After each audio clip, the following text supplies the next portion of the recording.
بناخد نزلات برد او فيروس الانفلونزا، تمام.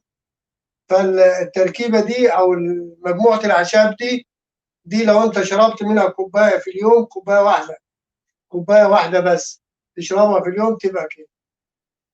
لو بعد الفطار، بعد الغداء، بعد العشاء، في اي وقت تشربها، وجميله جدا ومشروب لذيذ يعني مستحب، تمام.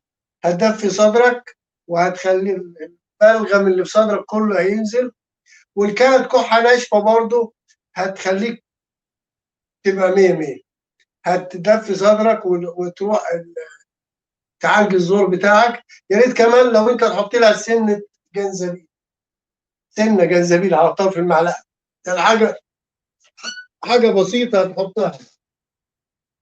النهارده عندنا ورق الجوافه، ده ورق الجوافه، ورق الجوافه، تمام. طبعا ورق الجوافه ده متوفر، انت تروح لبتاع الجوافه تقول له هتشتري منه 5 كيلو جوافه، وتقول له اديني شويه ورق عليهم، تمام.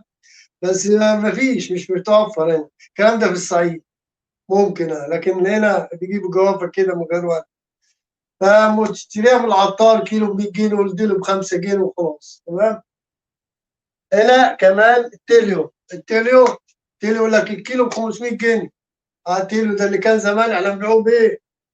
ملاليم. كنا نشتري الكيلو من البوريه او 2 كيلو 3 كيلو للمحل، يعني 3 كيلو 4 كيلو زي ما يتراعى يعني. الكيلو كان ب 10 جنيه مع 12 جنيه، كان ببلاش. دلوقتي الكيلو ب 500 جنيه، مصيبه. الكمون عندنا هنا كمان ينسون، يبقى دي تالت عشبه، تمام. هنا الحبه السوداء او البركه، حبه البركه او الكمون الاسود، يبقى رابع عشبه، تمام. وهنا كمون بلدي. يبقى احنا عندنا كام؟ عندنا 5 اعشاب. عندنا ايه؟ عندنا 5 اعشاب هم، اول 5 اعشاب، تمام. عندنا ايه؟ 5 اعشاب: الجوافه، الكمون، اليانسون، الحبه السوداء، التليو او الكمون الاسود، تمام. طبعا الحاجات دي كلها معروفه وغالبا تبقى متوفره في كل بيت يعني البيوت دلوقتي بقت تبقى ايه؟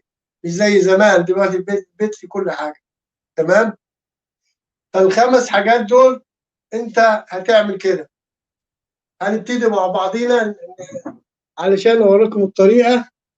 هنيجي هناخد حاجات بسيطه، مش يعني ايه، هناخد حاجات بسيطه خالص. يعني مثلا دي كوبايه اهي، انا الحاجات دي متوفره في بيتي. هنيجي اخد، ما نطحنش ولا نعملش حاجه. الحاجه لو اتطحنت الحاجه دي يبقى طعمها مترب، ما ينفعش، ما تشربش. هي صحيحه كده تبقى اجمل كده. هتاخد مثلا ربع معلقه كمون، ربع معلقه، مش معلقه، ربع معلقه، تمام. هتاخد ربع معلقه ينسون اهو ربع معلقه. هتاخد ورقه جوافه او ورقتين جوافه، حاجه على اليد كده اهو بس كده، تمام. ما تاخدش كتير عشان ما ينفعش. والتيليو اهو، هو تيليو ناعم شويه لكن ينفع اهو، برضو ربع معلقه، تمام. والكمون الاسود هاخد ربع، مع حاجه بسيطه اهي، حاجه بسيطه اهي، حاجه بسيطه خالص ما ناخدش كتير، تمام. ونعمل ايه بعد كده؟ طبعا احنا ايه، لو حبينا نحط حاجه بسيطه جنزبيل يكون افضل، لان الجنزبيل ده ممتاز. الجنزبيل ده ممتاز اهو. جنزبيل ممكن نحط حاجه بسيطه خالص، حاجه كده ايه اهو، اهي بس كده. جنزبيل لو عندك جنزبيل، لو ما عندكش خلاص اشرب كده وخلاص. اشرب كده، تمام. طبعا السكر ده ليك انت. لو هتحط سكر ممكن لو انت ما قدرتش تشربه من غير سكر حط معلقه، لو قدرت تشربه من غير سكر يكون افضل، لو قدرت تشربه من غير سكر يكون افضل. لا مش قادر حط معلقه سكر، معلقه واحده. معلقه واحده تمام. هنيجي هنا نعمل كده. اه اه تمام. وبعدين هنيجي ندوب الحاجه دي كده. تمام. ونحطها نعيدها تاني في البراد تاني، نعيدها. وبعدين هنجيب البتاعة دي. أيوه أيوه.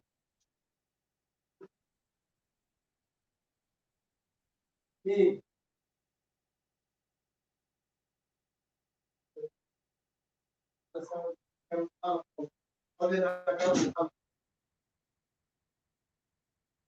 وبعدين بعد كده هنكمل. معلش أنا آسف سبتكم 5 دقايق. هنيجي نرفع الحاجة دي على النار، هنيجي نرفعها على النار. تمام. ونسيبها آه تقوم بالفوران يعني تغلي. تمام. يستوي. ماشي. يبقى كده عملنا المشروب ده. المشروب ده جميل جدا، يدفي الصدر ويطرد البلغم، يعني البلغم الأعصاب يطلع. لو أنت وظبت لمدة أسبوع، بس تمتنع عن السجاير طبعا والشيشة والحاجات دي، بلاش منها. الحاجات دي بتضر ما بتنفعش. بلاش من الشيشة وبلاش من السجاير وبلاش من المعلمة دي. خد أجازة منهم ها. واستهم بصحتك أفضل من السجاير وأفضل من الشيشة. هذه أهم حاجة. أهم حاجة إن تكون عندك صحة سليمة كده.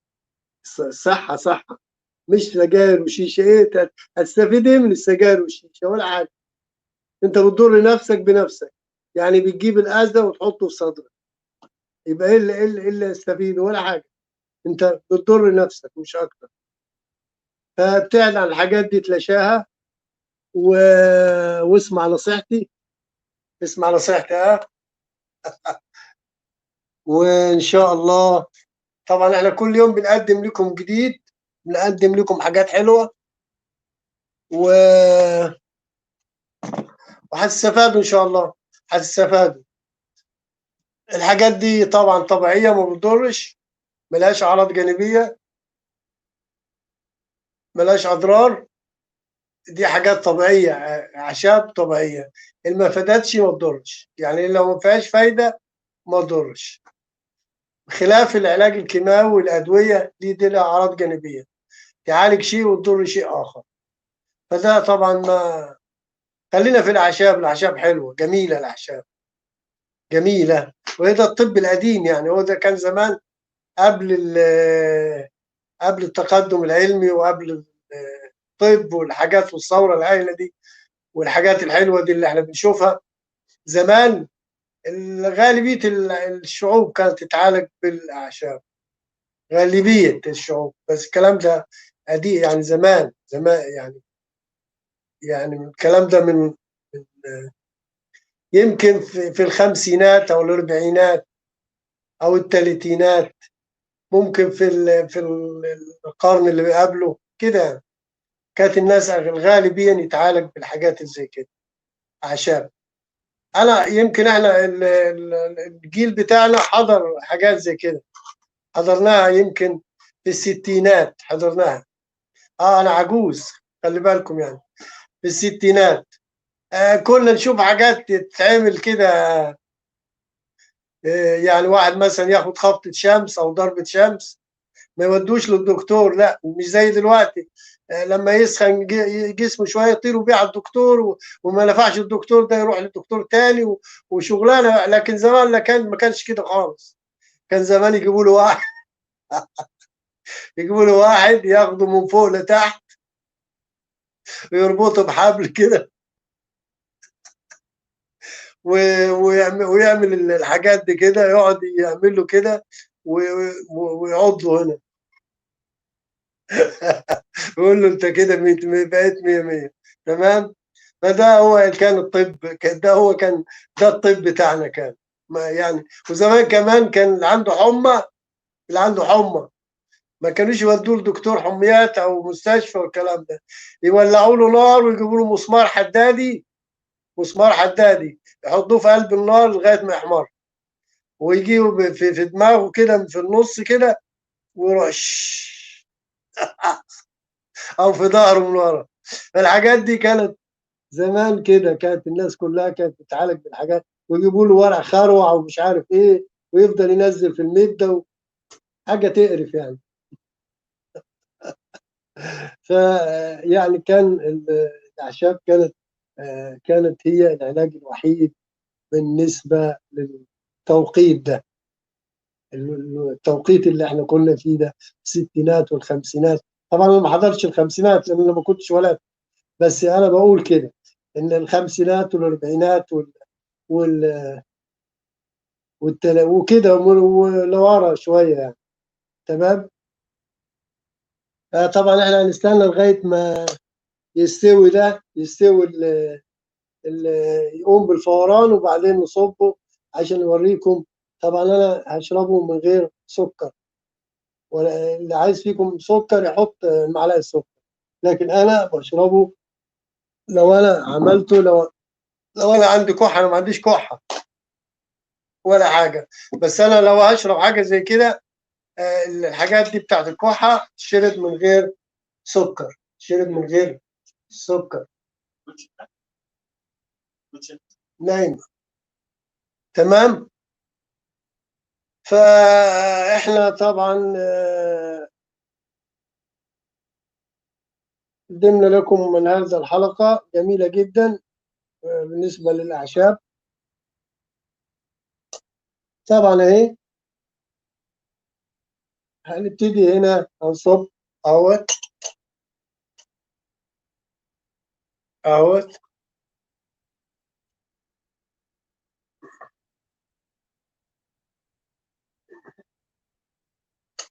تمام اهو، مشروب زي اليانسون. لو عايز تحط سكر، معلقه سكر ماشي، لو عايز تحط معلقه سكر ماشي، لو مش عايز تحط خلاص، دي حاجه ترجع لك. تمام. دي حاجه ايه ترجع لك انت. ف الهرد طبعا المشروب ده جميل ومؤكد ومجرب، وهينفعكم وهيفيدكم طبعا، بس يا ريت انتوا ما تنسوناش في الاشتراك في القناه وتفعيل الجرس. والى اللقاء في حلقه اخرى ان شاء الله. هنقدم لكم الجديد كل يوم ان شاء الله، هنقدم لكم حاجات تستفادوا منها.